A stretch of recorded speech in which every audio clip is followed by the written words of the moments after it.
Voy a hacer un pequeño resumen de Colosenses, pero del capítulo 3, porque en este capítulo 3 lo primero que vimos fue cómo Pablo nos recordaba a los colosenses que si hemos muerto y resucitado con Cristo, pues debemos buscar las cosas de arriba y poner nuestra mira en ellas y no en las de la tierra. Eso fue lo primero que Pablo nos dijo en el capítulo 3. Después, Pablo se detiene en cómo era nuestra vida antigua, llena de horribles pecados, que como hoy, pues eran normales en Colosas y que no debían volver a practicar, ¿verdad? Y también les dice que hay otros pecados que, aunque no parecen tan graves, sí que lo son y en los que también tienen que dejar de vivir. Así que estuvimos viendo el pecado y la lucha contra el pecado. Cualquiera que conoce la naturaleza del hombre caído puede reconocer la enorme dificultad de dejar de vivir en la podredumbre y dejar de comer de nuestro propio vómito, hasta que lleguemos a tener un cuerpo nuevo y glorificado con Cristo. Haber muerto a nosotros mismos en nuestra mente y en nuestro corazón hará que lleguemos a estar algún día delante del Señor. Y una vez muerto nuestro viejo cuerpo, nuestro cuerpo físico, si es que Cristo no se manifiesta antes, entonces nosotros también seremos manifestados con Él en gloria. Es evidente que morir en Cristo para resucitar con Él, aquí no consiste en que nuestro cuerpo muera y resucite ahora, sino que lo que sucede en el momento de nuestra conversión es que muere nuestra mente y corazón para renacer esa mente y corazón a una nueva vida, aunque de momento habitando en este cuerpo de muerte. Aquí lo que muere pues es nuestra mente, ¿y qué es eso? Nuestra forma de pensar, nuestra propia opinión. ¿Para qué? Para que resucite el consejo de Dios en nuestra vida y así poder tener la misma mente de Cristo. Y aquí también lo que muere es nuestro antiguo corazón, que lo que significa es nuestra vida independiente de Dios, nuestra rebeldía contra su consejo, para así obedecerle y dejar de luchar contra él. Por eso nuestra vida aquí, aunque libres en nuestra mente y corazón, sigue siendo una pelea diaria contra nuestro cuerpo. La Biblia no lo esconde, y yo tampoco. Pero precisamente por eso, porque no lo escondemos, podemos corregir el rumbo que a veces nuestro cuerpo se empeña en seguir. Gracias a lo que sabemos, nuestra mente renovada, y a lo que somos, nuestro corazón renacido de nuevo, y sostenidos por la gracia derramada por Dios día a día a nuestra vida a través del Espíritu Santo, ahora podemos ir ganando las batallas diarias que antes ni nos planteábamos. Peor aún, porque estábamos en una lucha, pero al revés, en rebelión contra la voluntad de Dios para nuestra vida. Pero ahora ya no. Ahora la gracia de Dios se manifiesta en nuestra vida al poder estar escondidos en Cristo mientras vivimos en esta tierra. Antes no. Antes despreciábamos este maravilloso regalo que es su gracia especial, que es la que reciben solamente aquellas personas que son salvadas por Cristo, y nos aprovechábamos de la gracia común, que es la gracia que Dios da a todos los hombres. Gracia especial, gracia común. Recibir su gracia especial no fue, lo sabemos perfectamente, por ningún mérito nuestro, pero hay que repetirlo hasta la saciedad. Que su gracia nos haya salvado de nosotros mismos y que recibamos su misericordia para entender lo que Él nos quiere decir, y esto todos los días, no tiene nada que ver con nosotros, sino precisamente a pesar de nosotros mismos, porque fue solo por su amor, según el puro afecto de su voluntad. Y es importante repetirlo, porque saberlo y recordarlo nos ayudará mucho a no volver a reproducir la soberbia en la que vivíamos antes. Aún así, hay que decir la verdad, y la verdad es esta, que aprovecharse de la gracia común aquí, rechazando la gracia especial que Dios quiere dar a todos los hombres para poder estar allí, además de una ingratitud, es una necedad. Gracia común, por si alguien no lo sabe. Todos los hombres, de alguna u otra forma, disfrutamos del sol, de la luz, de la luna, del agua, de la naturaleza, de la comida, de los sabores, de la bebida, de la salud, también del arte, de la literatura, de la música, del deporte, de la danza, también de la medicina, de la ciencia y sus descubrimientos, del derecho. También todos los hombres pueden disfrutar de la familia, de los hijos, de la paz, del orden, de la justicia, de la amistad, del amor humano y de la felicidad. Todos los hombres en alguna ocasión, incluso muchas veces, hacen cosas buenas, y esto es parte de la gracia común de Dios. También la conciencia humana y la ayuda humanitaria que los hombres ejercen movidos por esa conciencia es parte de la gracia común que Dios le da a todos los hombres. Pero esta gracia tiene el propósito de que podamos mirar al cielo y preguntarnos de dónde vendrá nuestro socorro. Y si mi respuesta no es mi socorro viene del Señor que hizo los cielos y la tierra, entonces somos como el perro que vuelve a su vómito, así es el necio que repite su necedad. El hombre necesita dejar de comer de su propio vómito, que no es otra cosa que seguir alimentándose de su propia opinión. Y dejar de comer nuestro propio vómito solo puede hacerse en la nueva vida que nos da Dios a través de Cristo. Y esta es la gracia especial.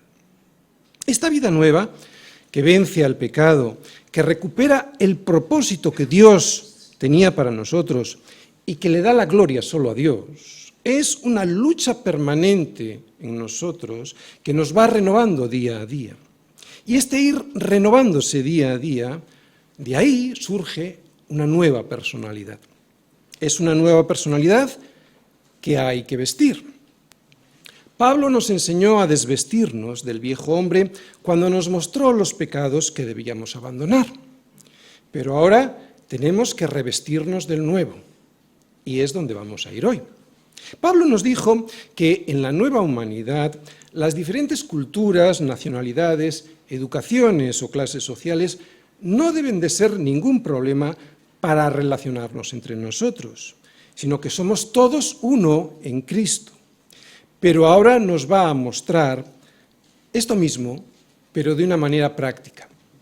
Ahora Pablo nos va a decir cómo es el traje del nuevo hombre en Cristo. Así pues, colosenses, ahora vais a ver cómo es el hombre que Dios siempre planeó. Lo que Dios siempre planeó y que se cumplió en Cristo, Colosenses 3, versículos del 12 al 14. Colosenses, vestíos pues como escogidos de Dios, santos y amados, de entrañable misericordia, de benignidad, de humildad, de mansedumbre, de paciencia, soportándoos unos a otros y perdonándoos unos a otros si alguno tuviera queja contra otro. De la manera que Cristo os perdonó, así también hacedlo vosotros. Y sobre todas estas cosas, vestíos de amor, que es el vínculo perfecto. Así es como se ve la nueva creación de Dios. Da mucha envidia de la buena, ¿verdad? Da mucha envidia verlo. Y también tristeza al comprobar que estamos tan lejos. Pero es lo que Dios siempre planeó para nosotros y que se cumplió en Cristo, primero, para que nos sirviera de ejemplo y segundo, para acompañarnos y animarnos y darnos el poder de poder hacerlo. Porque Él nos dijo, he aquí yo estoy con todos vosotros todos los días hasta el fin del mundo. En los versículos del 5 al 9, Pablo nos mostró una lista de actos que son la consecuencia de nuestro pecado. ¿Recordáis? Había una serie de pecados, los llamamos pecados, ya sabemos que el pecado principal es la soberbia de despreciar a Dios y que de ahí surgen lo que llamamos pecados. La consecuencia de querer vivir separados de Dios produce, pues, una vestimenta con la que se viste habitualmente el mundo y que además lleva con orgullo ¿A que sí? Lo vemos en las redes sociales, lo vemos en la televisión, llevan con orgullo esa vestimenta que es la fornicación, la impureza, las pasiones desordenadas, los malos deseos y hasta la avaricia son pecados de los que el mundo se jacta. Pero también había otros, la ira, el enojo, la malicia, la blasfemia y las palabras deshonestas o la mentira. Pues de este tipo de traje es del que hay que despojarse. Y ya dijimos cómo podíamos quitárnoslo de encima, gracias al poder de Dios y de la gracia que Él derrama sobre nosotros. Yo, al ver su amor y su misericordia del perdón, me rindo a su señorío y hago por amor aquello que antes en la carne no solo no podía, sino que no quería. Y podemos volver a ver la lista de lo que no quería. Claro que no. Pero no me puedo quedar desnudo. Una vez despojado del viejo hombre, tengo que vestirme del nuevo. Y si te fijas, este nuevo hombre, en él podemos ver la imagen de Jesús. Fíjate, misericordia, benignidad, humildad, mansedumbre, paciencia. Son 5 virtudes que consiguen que nos sostengamos los unos a los otros y que nos podamos perdonar los unos a los otros, y siempre con el amor como vínculo. Pero el problema de nuestro vestido es cuando lo usamos para lucirlo y no como un medio para servir a otros. Por eso a veces nos sienta tan mal cuando lo vestimos. Por ejemplo, la humildad no es una careta para parecer aquello que no somos. La humildad es el resultado de habernos visto como realmente somos ante Jesús. Y al vernos como realmente somos, produce mansedumbre, paciencia y misericordia ante los demás hermanos de la Iglesia. Este es el vestido que Dios nos ha confeccionado y que a veces no nos sienta bien porque estamos gordos de orgullo. A veces la Iglesia quiere parecer humanista, ¿no? Pero el verdadero hombre, el hombre nuevo que Dios ha creado, no es el que el humanismo nos presenta, ya sea secular o cristiano el humanismo, con todas estas virtudes, pero no es ese el que Dios quiere. El hombre de verdad es el que ha sido creado de nuevo por Dios a través de Cristo en la cruz, porque solo ese puede vestirse con un traje que Él lleva sobre la tierra. El traje que Dios confeccionó para ti no es el viejo traje arreglado del humanismo, es uno nuevo, porque nadie corta un pedazo de un vestido nuevo y lo pone en un vestido viejo. Pues si lo hace, no solamente rompe el nuevo, sino que el remiendo sacado de él no armoniza con el viejo. ¿Cómo lo hizo entonces? Él, Cristo, cumplió lo que yo no podía hacer ni quería. Por eso solo me queda esconderme en Él, estar en Él, para cada día ser más como Él. Es difícil, nadie lo niega, pero la dificultad, a los valientes que saben que tienen la verdad y el perdón, ¿eres un valiente que sabes que tienes la verdad y el perdón? Cristo, lleno de gracia y de verdad. La verdad y el perdón nos hace ser valientes y no nos atemoriza, sino que ese Cristo que está lleno de gracia y de verdad, de perdón y de verdad, nos hace esforzarnos y crecer. Así es la nueva humanidad que Dios ha formado en Cristo y que tiene un traje nuevo para vestirse. Y el esquema de la predicación de hoy es el siguiente. Antes de vestirnos debemos saber, primero, lo que somos por dentro, versículo 12 en la primera parte. Segundo, la vestimenta que llevamos por fuera, versículos 12, segunda parte y 13. Tercero, hay una capa que lo cubre todo y que lo sostiene todo, versículo 14. Primera parte, lo que somos por dentro. Colosenses, vestidos pues como escogidos de Dios, santos y amados. Pablo no habla de una moral a seguir, el Evangelio no es un código moral de normas a cumplir. ¿Sabéis? Si fuese así, entonces con un listado de cosas para hacer y otro listado de cosas para no hacer sería suficiente y el resto de la Biblia sobraría. Es cierto que Pablo nos da un listado de pecados y de virtudes, y no solo es normal que las dé, sino que es necesario. Ya dijimos el porqué hace 2 domingos. Pero el Evangelio es otra cosa. El Evangelio son las buenas noticias de Dios al hombre. Las únicas buenas noticias que el hombre puede recibir, porque nos dicen que Dios está vivo y que quiere salvar al hombre perdido. Cuando el ser humano rechaza tal proposición de amor, no solo rechaza a Dios, que es lo peor, sino que también lo que hace es rechazar el diseño que Dios había hecho antes de que nosotros lo destrozásemos arrastrándolo por el suelo. Si Dios no nos hubiese escogido para hacernos santos y amados, los creyentes no podríamos vivir este Evangelio. Por eso Pablo empieza por aquí. Otra vez, si Dios no nos hubiese escogido para hacernos santos y amados, los creyentes no podríamos llegar a vivir el Evangelio. ¿Os dais cuenta, pues, que no se trata de una religión en la que uno se apunta y sigue unos ritos y normas? Para poder vestir este traje que ahora vamos a ver, Cristo debe ser el todo y en todos. Si Cristo no fuera el todo, el Evangelio sería imposible de vivir. Si Él no fuera el todo suficiente y si no nos relacionáramos con Él, o sea, si solo pretendiésemos seguir su ejemplo, pero sin permitir que Él nos diese su poder a través del Espíritu Santo y esa comunión que tenemos con Él, sería imposible seguir el Evangelio y en el Evangelio. Dicho de otra manera, el cristiano no se define por lo que hace o no hace. El cristiano se define por lo que es. Es más, el cristiano se define por quién es su dueño. Esto, quién es su dueño, es lo que produce santidad y no al revés.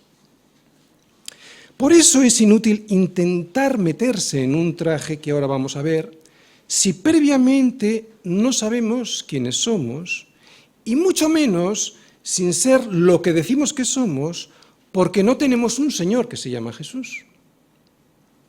En la vida, lo que eres define lo que haces y no al revés.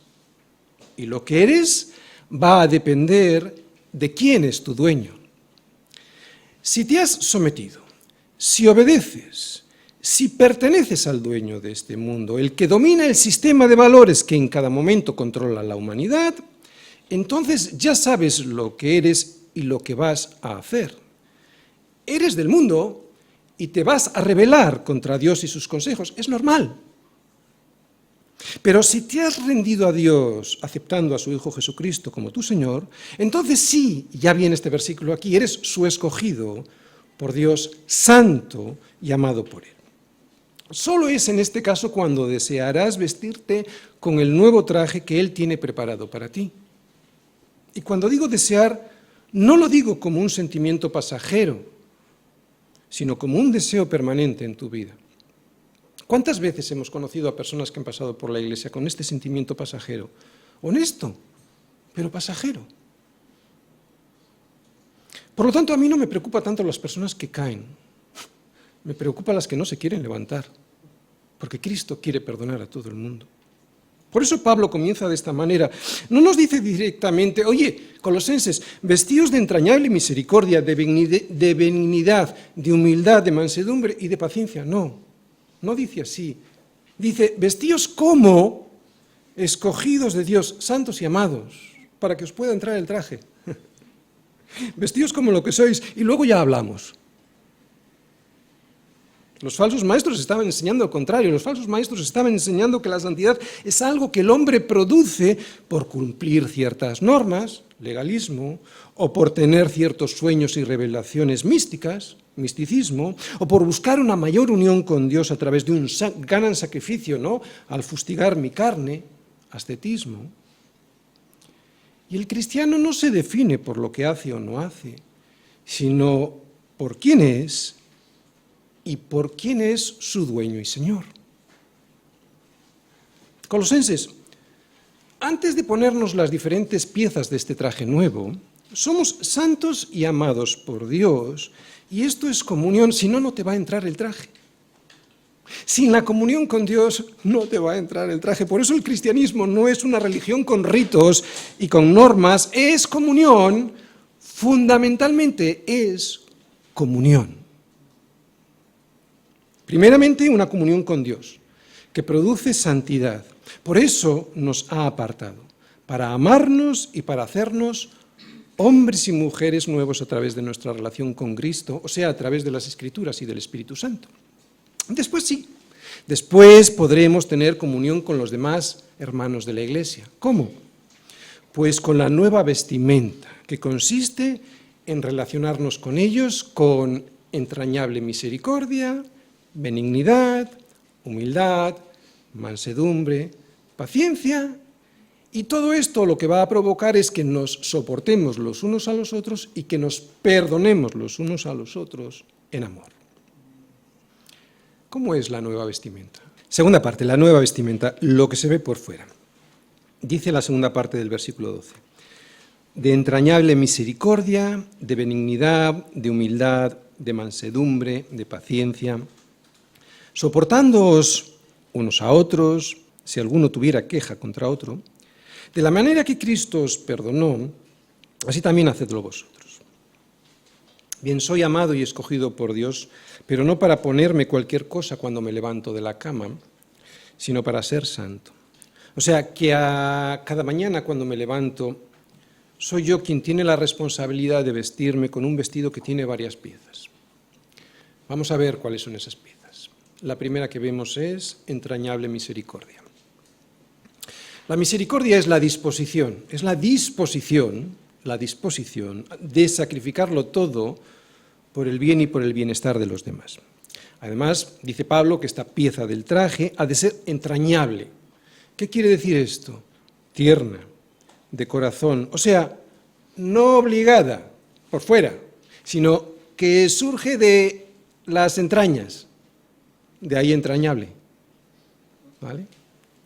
Es evidente que no estamos hablando de un ejercicio teórico en el que yo tengo misericordia de otro y me da pena su situación, pero a los 5 minutos puedo dormir perfectamente en mi cama sin haber hecho nada, y encima echando a la culpa a los demás de la situación para calmar mi conciencia.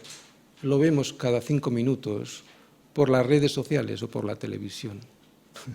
Eso es postureo. Una entrañable misericordia es no ser indiferente a una situación de dificultad que está pasando a alguien y no hacerme la foto con él, y ponerme a su disposición entregando todo lo que sea necesario para que ese alguien deje de sufrir esa dificultad.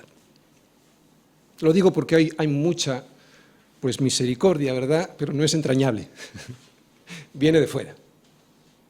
Es para marcarme una fotografía, ¿no? Y esta entrañable misericordia no es algo natural. Si algo nos define es el egoísmo, y el egoísmo es todo lo contrario a la misericordia, que implica semejante compromiso que surge de las entrañas, o sea, de uno mismo, y que se materializa en un sacrificio personal. Pero es aquí donde entra el milagro del Evangelio, porque si Dios tuvo misericordia de mí, y aquí está otra vez la relación entre Dios y yo, no como unas normas a seguir, sino como una comunión con Él, sabiendo lo que Él ha hecho conmigo, ¿no? Porque si Dios tuvo misericordia de mí cuando yo estaba arrastrado por el suelo y vivía sucio en mis delitos y pecados, es ahora cuando yo también puedo dar esa misma misericordia que recibí. Pero atención, porque la mayoría estamos pensando en otro tipo de misericordia, que está bien, pero la mayor de las misericordias que podemos tener con los demás es la de presentarles lo único que necesitan para dejar de ser cojos, ciegos y mancos. Cristo. La disposición de entregar todo el tiempo que sea necesario para presentar a Cristo a los que vemos en necesidad.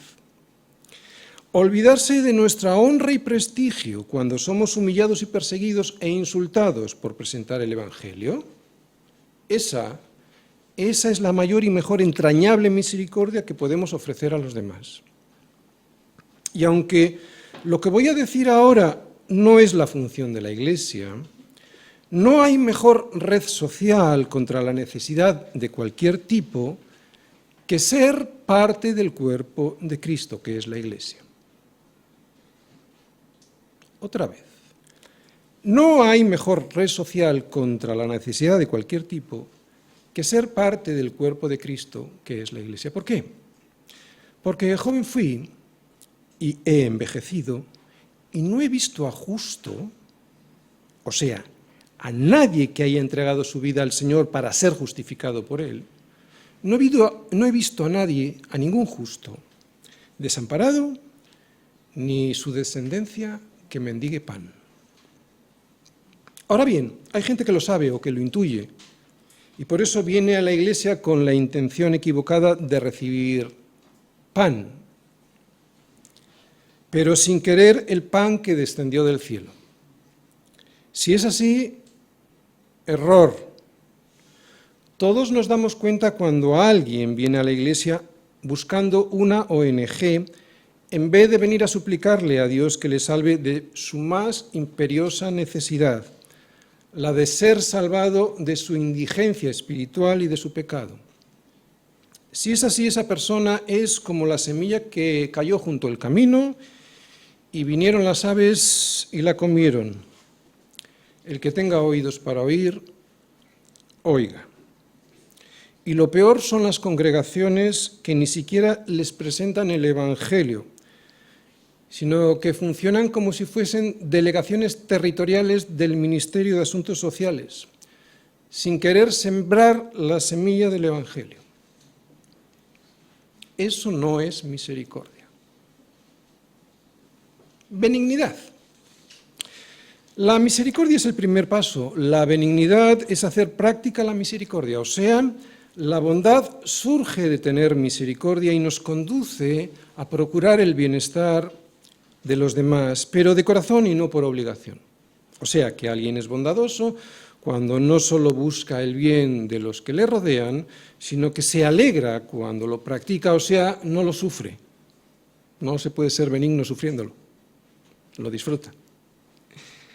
La bondad es una disposición del corazón que no solo busca el cuidado de los demás, sino que, y esto es todavía más difícil, sino que además se olvida de sus faltas y cubre todos sus pecados para que nadie se entere. Alguien es benigno cuando no es chismoso. Humildad. Sin humildad es imposible tener misericordia y ser bondadoso. Sin la humildad bíblica, la preocupación por los demás suele ser una derivación del propio yo para engrandecerlo. Y esto, aunque de forma disimulada, es soberbia y Dios resiste a los soberbios. Sin la humildad que me muestra la Biblia, cualquier cosa buena que haga ensancha el yo. Porque como soy tan bondadoso, y no es necesario que lo diga, simplemente con que lo piense es suficiente para engrandecer ese yo. Antes de poder ser verdaderamente misericordioso y bondadoso con los demás, debo de olvidarme de mí mismo y de mis derechos y dejar de pensar que, por ser quien soy, me merezco algo. Esto es humildad. El humilde es aquel que sabe que todo lo que tiene y es, le ha sido dado por Dios. Otra vez, el humilde es aquel que sabe que todo lo que tiene y es, le ha sido entregado por Dios. Y aunque se haya esforzado y haya sido diligente para conseguirlo, otra vez, y aunque se haya esforzado y haya sido diligente para conseguirlo, él sabe que es Dios quien le ha prosperado. Vamos todos a 1 Corintios 15, versículo 10, para ver qué bien expresa la humildad Pablo. Fíjate qué bien nos muestra quién es él. Dice Pablo, pero por la gracia de Dios soy lo que soy, y su gracia no ha sido en vano para conmigo. antes he trabajado más que todos ellos. Y se refiere a los otros apóstoles. Antes he trabajado más que todos ellos, pero no yo, sino la gracia de Dios conmigo. Aquí estamos viendo que en la vida de Pablo no deja de haber esfuerzo y diligencia, o sea, que él no se cruza de brazos porque Dios no quiere a los vagos, pero no yo, sino la gracia de Dios conmigo, dice. Aunque el mejor ejemplo de humildad nos viene de Jesús, dice él: aprended de mí que soy manso y humilde de corazón, y hallaréis descanso para vuestras almas. ¿Sabías que la humildad da descanso? La humildad da descanso porque no pretende ganarse lo que uno es, ni defiende lo que uno tiene. Eso es un gran descanso. Sino que el humilde sabe que todo le viene de Dios, y eso es un gran descanso. El humilde trabaja, pero no se afana. El humilde lucha, pero lo hace día a día, o sea, un día a la vez, sin agobiarse por el mañana. Pero la humildad tampoco es: ay, yo no sé hacer nada, no consigo hacer nada bien. Normalmente lo dice para que nadie le pida trabajar. La humildad es otra cosa. La humildad es levantarse de la cena, tomar una toalla y limpiar los pies de mi hermano, que suelen estar muy sucios. Es levantarse de la cena, quitarse el manto, tomar una toalla y comenzar a lavar los pies de los discípulos. Y solo hay una manera de poder hacerlo, y es estando en Cristo. Y lo puedo hacer porque eso fue lo que Cristo hizo por mí. No se puede ser humilde, verdaderamente humilde, fuera de Cristo. Cuarta, mansedumbre. La mansedumbre, virtud tan mal entendida en nuestros tiempos. La mansedumbre no es debilidad, por eso digo que es una virtud mal entendida en nuestros tiempos. Un manso no es un débil. Un manso es todo lo contrario, es alguien muy fuerte. Porque soportar, por ejemplo, lo que nosotros soportamos como cristianos, sin caer en la venganza de tomarnos la justicia por nuestra mano, no es ser alguien débil, es ser muy fuerte. Definitivamente la mansedumbre no es debilidad ni cobardía, es fortaleza y valentía. Podemos volver a poner el ejemplo de Jesús cuando nos dice: aprendamos de él, que es manso y humilde de corazón, y hallaréis descanso para vuestras almas. Cuando alguien es manso, fijaros, es alguien muy poderoso, porque el manso es alguien que controla y que no explota por las circunstancias que le rodean cuando son adversas. Y esto sí que es tener poder. Lo sé porque a mí a veces se me ha escapado de las manos situaciones en las que no me he mostrado manso, sino que he pensado: a mí no me torean. Y me torearon precisamente por eso, por la falta de mansedumbre. Se puede y se debe ser fuerte y tener autoridad siendo manso. De lo contrario, uno es como una ciudad derribada y sin muro. Así es el hombre cuyo espíritu no tiene rienda. Y una de las riendas es la mansedumbre. Además, la mansedumbre bíblica evita cualquier cosa que pudiera herir o dañar a los demás. ¿Y esto es fácil? No, porque para estas cosas ¿quién es suficiente, verdad? Por eso necesitamos estar en Cristo. Si no, es imposible, o impostado, artificial, fingido, lo que ahora los jóvenes llaman postureo. ¿Sabéis por qué a veces no somos mansos? A veces no somos mansos porque no creemos de verdad en un Dios soberano. Un Dios que tiene el control de todo y de todos. Por eso a veces no tenemos paciencia, que es la quinta. Paciencia. La paciencia es la capacidad de soportar la presión que nos rodea al saber que Dios es soberano. Uno es paciente, especialmente cuando sabe que Dios controla todas las cosas. Esta paciencia lo que me permite es no irritarme ante la mínima adversidad o provocación. La paciencia también me ayuda a no desanimarme ante la más mínima adversidad cuando las cosas no salen como a mí me hubiera gustado que saliesen. Y es aquí donde podemos ver que la paciencia depende tanto de la soberanía de Dios. Saber que Dios es soberano me capacita para ser paciente. ¿Os dais cuenta cómo se trata de una relación personal con Dios? No se trata de ser paciente en mi propia carne. Otra vez, saber que Dios es soberano, saberlo y creerlo, claro, me capacita para ser paciente y esa paciencia me permite superar cualquiera de las adversidades que surgen. Y también me permite poder ser amable y bondadoso cuando alguien me provoca. ¿Por qué? Porque lo espero todo en Dios y de Dios y no de los demás. ¿Difícil? No, es imposible. Si uno no está en Cristo es imposible. Porque Dios ha sido muy paciente conmigo en el pasado y lo sigue siendo en el presente. Saber esto es estar en Cristo. Yo estoy seguro que en mi familia se preguntarán, ¿cómo es posible que Dios tenga tanta paciencia con mi padre, con mi marido? Si es que yo hace tanto tiempo que lo hubiera dejado por imposible. Pues porque Él tiene mucha paciencia. Y eso me humilla y me hace desear tener esa misma paciencia con los demás. Otra vez, ¿te das cuenta cómo se trata de una relación personal? No de un listado de normas a seguir. Señor, ¿cuántas veces perdonaré a mi hermano que peque contra mí? ¿Hasta 7? Ay, amado, no te digo hasta 7, sino hasta 70 veces 7. Ahora bien, aunque Pablo no niega que estas virtudes se pongan en práctica con los de afuera, a quien se está refiriendo es a los colosenses, para que las pongan en práctica en su congregación. Es cierto que todas estas virtudes se pueden y se deben ejercer fuera de la iglesia y del hogar, pero vale de poco si no las empezamos a ejercer en el hogar y en la iglesia. De hecho, la casa y la iglesia son los mejores sitios para comenzar a practicarlas.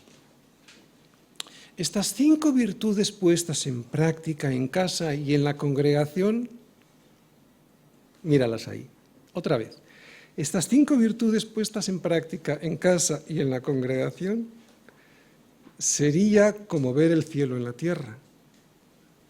Fíjate cómo se vería el vestido nuevo que Dios nos ha confeccionado con estas 5 piezas después de vestirte con él por las mañanas. Versículo 13. Soportándoos unos a otros y perdonándoos unos a otros si alguno tuviera queja contra el otro. De la manera que Cristo os perdonó, así también hacedlo vosotros. Antes de entrar en las 2 características que determinan la vida en la familia y en la iglesia, quiero que os fijéis en ese sí condicional que Pablo menciona. Si alguno tuviera queja contra otro, ¿qué significa eso? Pues que vamos a tener circunstancias en las que vamos a quejarnos nosotros y que vamos a sufrir quejas. O sea, que habrá problemas. Mucha gente, cuando se convierte, cree que no va a haber problemas en su casa y en la iglesia. Pero Pablo nos advierte que sí, que alguno siempre se va a quejar y que otros van a recibir quejas. Y en estas circunstancias Pablo nos anima a 2 cosas, si os fijáis en el versículo, a soportarnos y a perdonarnos. Soportarnos. Soportarse es aceptar a nuestros hermanos tal y como son, con todas sus debilidades, fallos y tropiezos. No es fácil soportar a los demás, especialmente cuando veo que fallan y yo creo que no lo hago. Pero es ahí donde aparece el pecado, porque aunque yo no lo vea, sí que fallo, y por lo tanto los demás, aunque yo no lo crea, también tienen que soportarme a mí en la iglesia y en mi casa. Y aunque no es fácil tener que escuchar a alguien que tiene una queja contra mí, es por una parte necesario que lo hagan y por otra parte necesario que yo pueda escucharla. Todos conocemos Proverbios 27, versículo 6, que dice: fieles son las heridas del que ama, pero inoportunos los besos del que aborrece.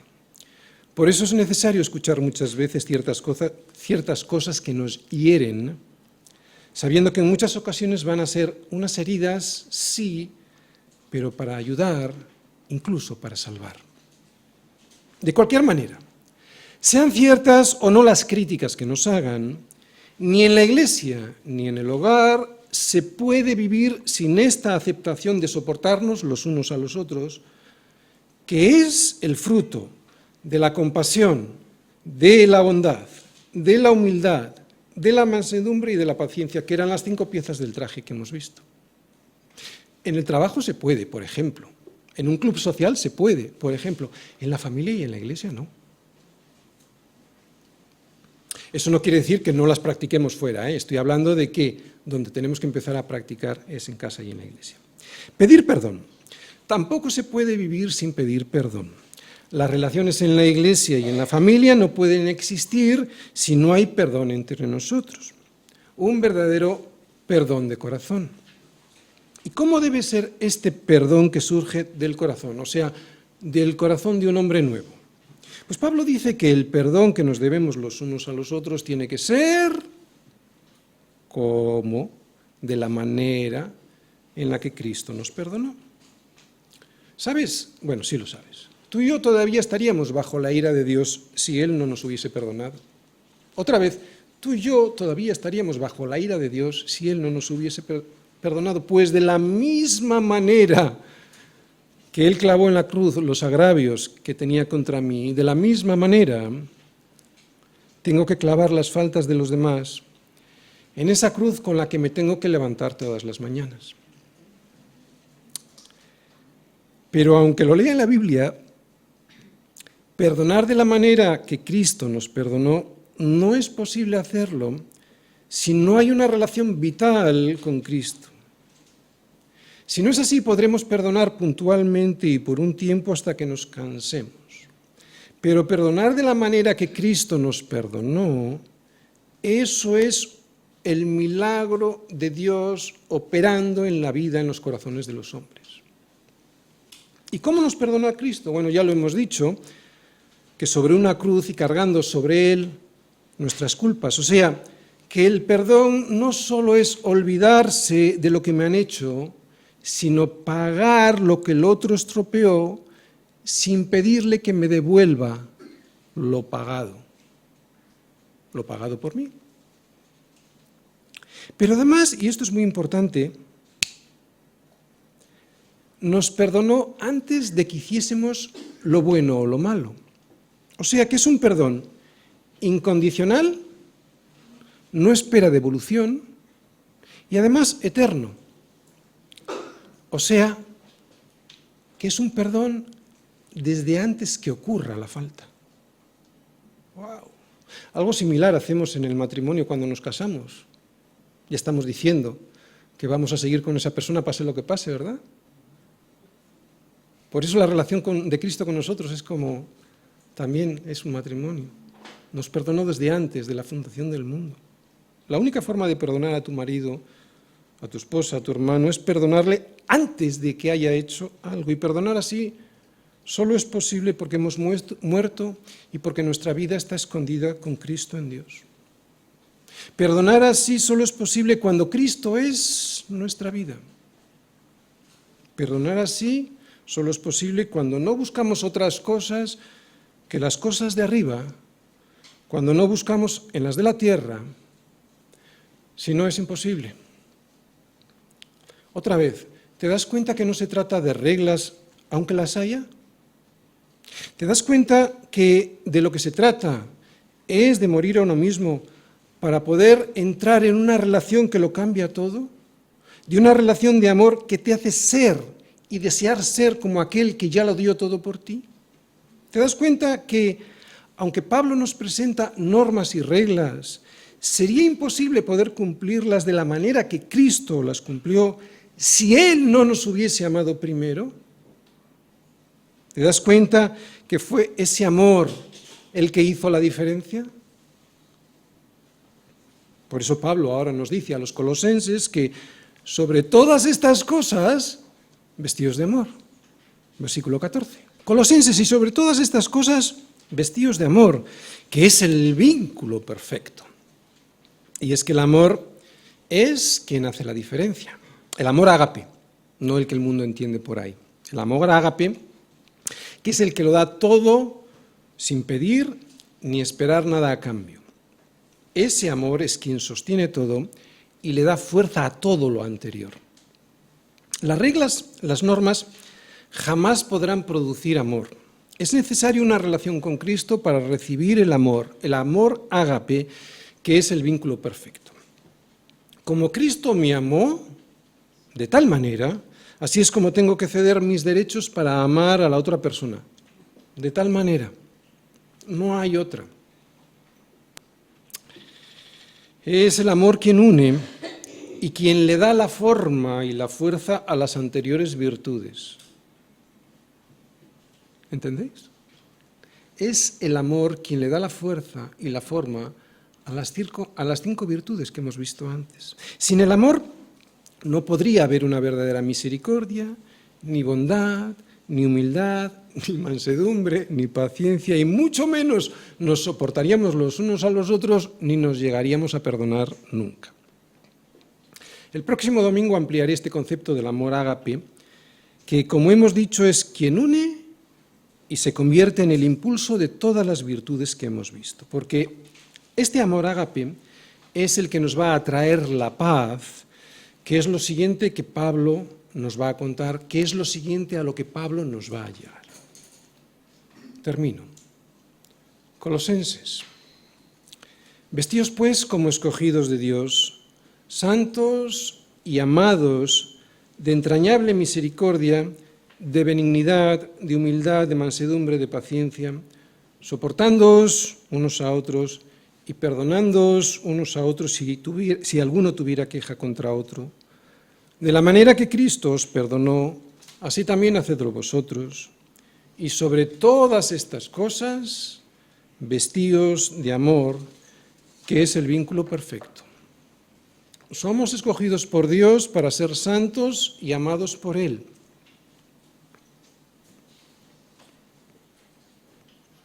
Puede que haya personas que al escuchar esto digan de Dios que hace acepción de personas, pero no es así porque no hay acepción de personas para con Dios. Sin embargo, y para que nadie se lleve a engaño, hay que decir que Dios solo perdona a su pueblo. Dios solo perdona a su pueblo, pero ¿quién es su pueblo? Pues muy sencillo, su pueblo es aquel que le pide perdón y le sirve. Y si no eres parte de su pueblo, necesitas pedir perdón. No te va a valer con decir que ya eres bueno y que por lo tanto Jesús es un buen complemento para tu vida. Jesús no es ningún complemento. Cristo es el todo y en todos. Hay por ahí una canción que habla de Jesús como mi complemento. No quiero abundar mucho en ella, no es bíblica. Es una pena porque son personas que realmente llegan a muchos cristianos. Pero Jesús no es mi complemento. Dios no quiere mejorar tu vida con un complemento. Dios quiere destrozarla y de esa manera poder darte una nueva. Qué pena que haya tanta gente que no conoce las Escrituras. Y una nueva vida no solo consiste en dejar atrás la fornicación, la impureza, las pasiones desordenadas y los malos deseos, la avaricia, la ira, el enojo, la malicia, la blasfemia, las palabras deshonestas y la mentira, sino que esta nueva vida también viene acompañada de una nueva vestimenta. Es una nueva vestimenta que consiste en tener el mismo carácter de Cristo, algo que es imposible de conseguir si uno pretende cumplir con un código ético como el descrito por Pablo en estos versículos. Solo la gracia de Dios derramada sobre nosotros conseguirá que la misericordia, la benignidad, la humildad, la mansedumbre, la paciencia, el llevarnos bien y el pedirnos perdón surjan como un fruto de estar en Él y no como una obligación moral para ganarme algo que ya está ganado en la cruz. No solo la salvación, sino también la nueva vestimenta es una obra de Dios y no mía para que la gloria se la lleve solo Dios.